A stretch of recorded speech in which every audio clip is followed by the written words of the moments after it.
Hello guys, welcome to अध्ययन अड्डा YouTube channel. Hindi grammar special class start हो चुकी है। आज हम अपना एक नया चैप्टर स्टार्ट करेंगे जिसका नाम है शब्द रूपांतरण। और शब्द रूपांतरण के अंदर हम बहुत सारी चीज़ें पढ़ेंगे। तो सबसे पहले आज हम क्या पढ़ने वाले हैं? शब्द रूपांतरण के अंदर लिंग। क्या पढ़ने वाले हैं? लिंग। आप सभी लोगों ने लिंग पढ़ा हुआ है पहले से। क्या होता है लिंग? वे संज्ञा शब्द जो किसी स्त्री या किसी के स्त्री या पुरुष होने का बोध कराते हैं उसे हम लिंग कहते हैं। जैसे अब यहाँ पर क्या दे रखा है? व्याकरण के अंतर्गत लिंग उसे कहते हैं जिसके द्वारा किसी विकारी शब्द के स्त्री या पुरुष जाति का होने का बोध होता है, उसे हम लिंग कहते हैं। जैसे अभी हमने ये कहा, यहाँ लिखती हूँ, शेर, शेरनी, दादा, दादी जी। आपको यहाँ लिखने के ढंग से ही पता चल रहा होगा कि ये वाले जो शब्द हैं ये स्त्रीलिंग हैं और ये वाले जो शब्द हैं ये पुल्लिंग हैं। अब लिंग के कितने भेद होते हैं? लिंग के दो भेद होते हैं लिंगों के आधार पर। यानी लिंग के आधार पर कितने भेद होते हैं? दो भेद होते हैं। एक होता है पुल्लिंग और दूसरा होता है स्त्रीलिंग। तो आज हम जो पढ़ने वाले हैं वो लिंग ही पढ़ने वाले हैं और उसके भेदों के बारे में पढ़ने वाले हैं। ठीक है, चलें आगे। पुल्लिंग, जिसके द्वारा किसी विकारी शब्द की पुरुष जाति का बोध होता है। यानी ऐसे संज्ञा या सर्वनाम शब्द जिनसे ये पता चले कि वो क्या है, स्त्री है या पुरुष है। अगर पुरुष होने का बोध होगा तो वो क्या हो जाएंगे? वो पुल्लिंग हो जाएंगे। देखो, पुरुष पुल्लिंग लिखना यहाँ से देख लेना एक बार, क्योंकि कभी कभी पुल्लिंग लिखने में कंफ्यूजन हो जाता है। पुल्लिंग हम बोलते हैं पुल्लिंग, लेकिन लिखते कैसे हैं? इसको लिखते हैं पुल्लिंग। ठीक है, ऐसे लिखा जाता है। तो आप एक बार लिखने का तरीका जरूर देख लेना, क्योंकि कभी कभी कंफ्यूजन में हम राइट को भी रॉन्ग कर जाते हैं। तो जिसके द्वारा किसी विकारी शब्द की पुरुष जाति का बोध होता है उसे पुल्लिंग कहते हैं। जैसे गोविंद, अध्यापक, मेरा, काला, जाता। तो इन सभी शब्दों से, ये विकारी शब्द हैं। विकारी शब्द मतलब जो लिंग, वचन या क्रिया के आधार पर अपने आप को परिवर्तित कर लेते हैं, ऐसे शब्द विकारी शब्द होते हैं ना। तो बस गोविंद किसी लड़की का नाम नहीं हो सकता है ना। गोविंद से क्या पता चल रहा है कि ये किसी पुरुष का नाम है। अध्यापक, जो मेल टीचर होते हैं उनको हम अध्यापक कहते हैं, और जो फीमेल टीचर होंगे उसको हम क्या कहेंगे?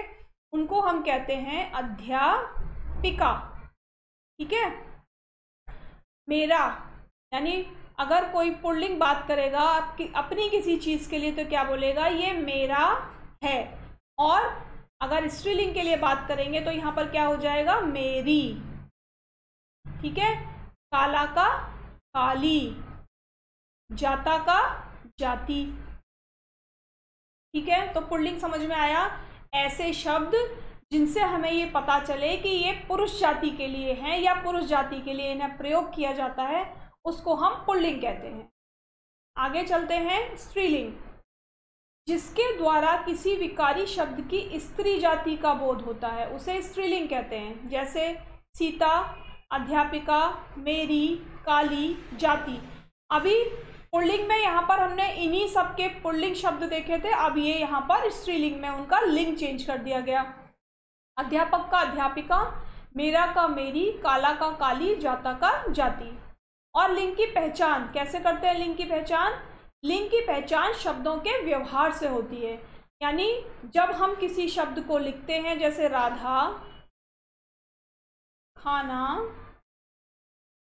बना रही है, यहाँ हमारे वाक्य के लिखने के तरीके से ही ये पता चल रहा है कि हम किसके बारे में बात कर रहे हैं। हम स्त्री के बारे में बात कर रहे हैं या हम पुरुष के बारे में बात कर रहे हैं। अगर मैं मोहन के लिए इसी शब्द को लिखूं तो मोहन के लिए क्या लिखा जाएगा? मोहन खाना बना रहा है। ठीक है, तो राधा खाना बना रही है और मोहन खाना बना रहा है। इनके इन्हीं शब्दों से, यानी इनके व्यवहार से हमें ये पता चलता है कि वो कौन सा लिंग है। कुछ शब्द सदा पुल्लिंग रहते हैं, तो कुछ शब्द सदा स्त्रीलिंग रहते हैं। ठीक है, ऐसे होते हैं कुछ शब्द जिनको हम कैसे भी यूज़ कर ले, लेकिन उनको हम स्त्री जाति में नहीं बदल सकते, वो हमेशा पुल्लिंग जाति में ही आएंगे। और कुछ शब्द ऐसे होते हैं जिनको हम स्त्री जाति में ही बोलेंगे, उनको हम पुल्लिंग जाति में नहीं बोल सकते। तो हम देखेंगे अभी ऐसे कौन से शब्द होते हैं, अभी आगे देखेंगे। अब पुल्लिंग संज्ञा शब्दों की पहचान। तो प्राणीवाचक पुल्लिंग संज्ञा शब्द, प्राणीवाचक पुल्लिंग संज्ञाएं कौन कौन सी होती हैं?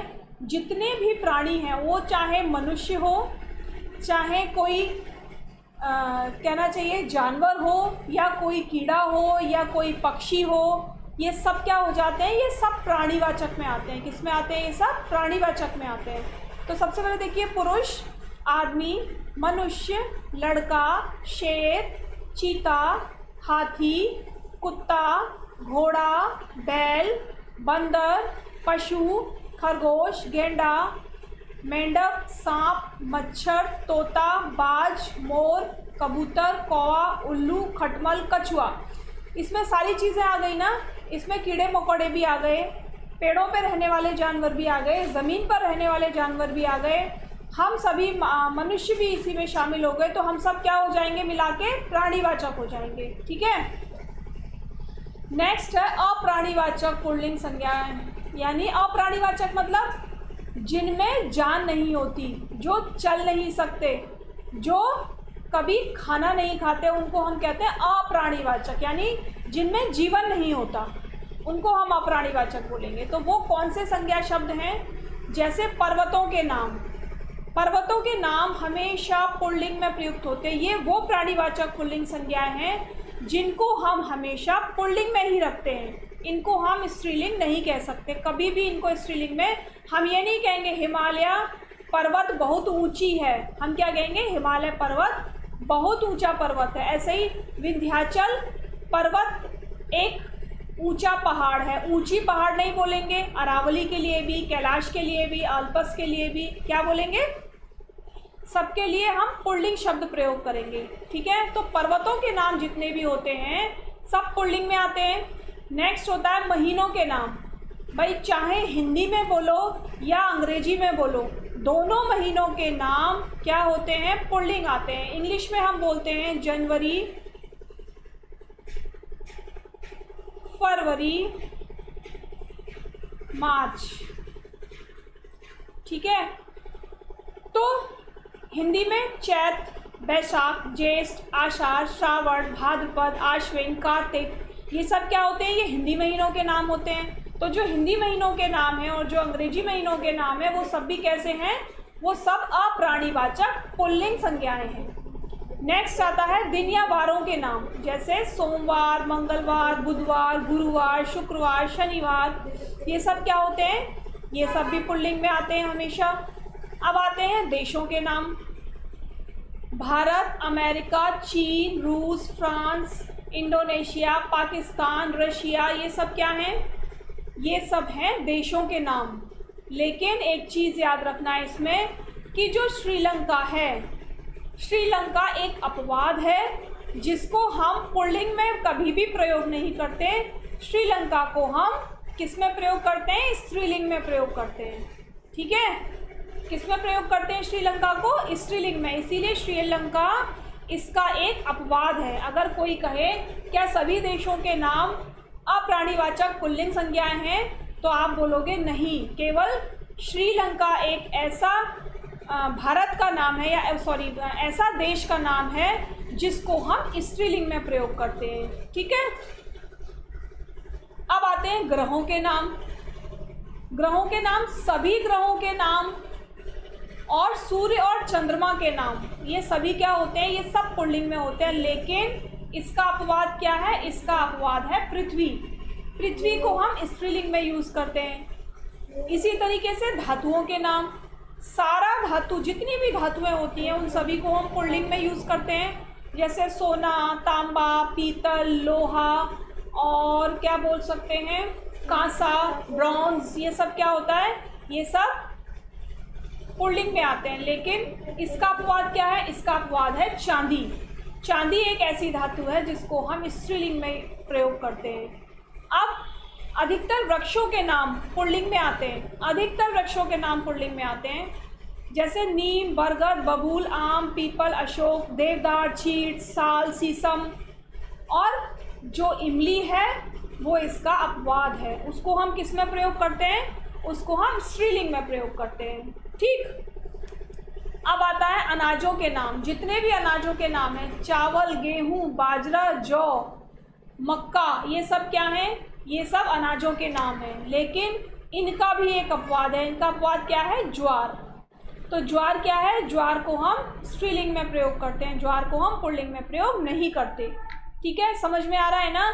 आप एक बार इनको बाद में दोबारा देखेंगे तब आप लोगों को एकदम क्लियर हो जाएगा, क्योंकि किसी चीज़ को एक बार देखने पर कोई याद नहीं होती, लेकिन जब हम उसे बार बार रिपीट करते हैं तो वो हमें समझ में आने लगती है और बिना याद करे हमें याद भी हो जाती है। ठीक है, चलो।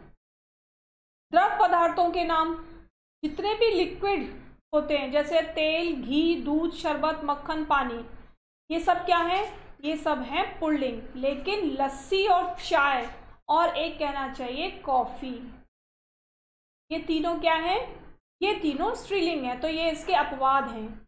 समय सूचक, जितने भी समय सूचक होते हैं यानी टाइम बताने वाला, क्षण, सेकंड, मिनट, घंटा, दिन, सप्ताह, पक्ष, माह, ये सब क्या है, ये सब पुल्लिंग है। लेकिन इसके अपवाद, रात हो गई, ऐसे बोलते हैं ना, रात हो गई, साय हो गई, संध्या हो गई या दोपहर हो गई, तो ये सब क्या है, ये सब स्त्रीलिंग है, ये स्त्रीलिंग में प्रयोग किए जाते हैं, इनको कभी पुल्लिंग में प्रयोग नहीं कर सकते।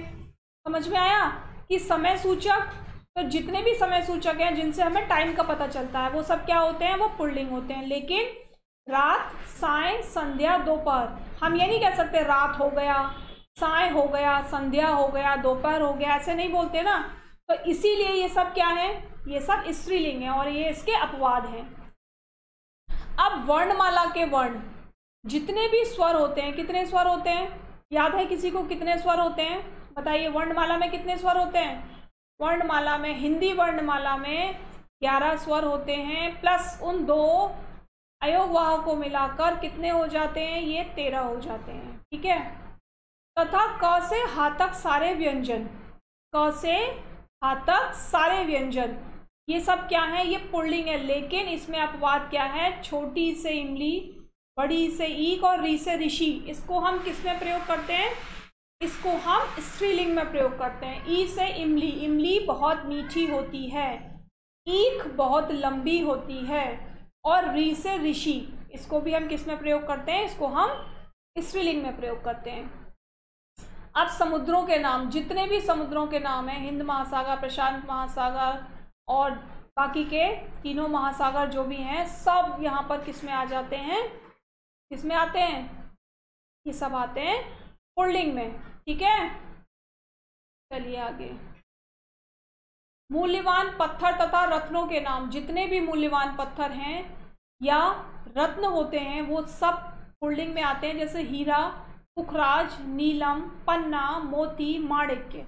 लेकिन मणि और लाल 2 पत्थर होते हैं, मणि और लाल, मूल्यवान पत्थर या रत्न कह सकते हैं, ये क्या होते हैं, ये हमारे स्त्रीलिंग में आते हैं। ठीक है, तो ये इसका अपवाद है।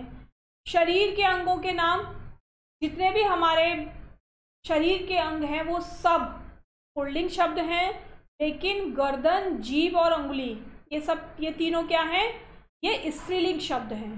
ठीक है, अब है देवताओं के नाम। देवताओं में इंद्र, यम, वरुण, ब्रह्मा, विष्णु, महेश और जितने भी देवता आते हैं वो सब किस में आते हैं, वो सब पुल्लिंग में आते हैं। तो अब आप लोगों को समझ में आ गया। एक एक बार जब आप इस लिस्ट को दोबारा देखेंगे तो ये आपको अपने आप याद हो जाएंगी, आपको इन्हें याद करने की जरूरत बिल्कुल भी नहीं पड़ेगी।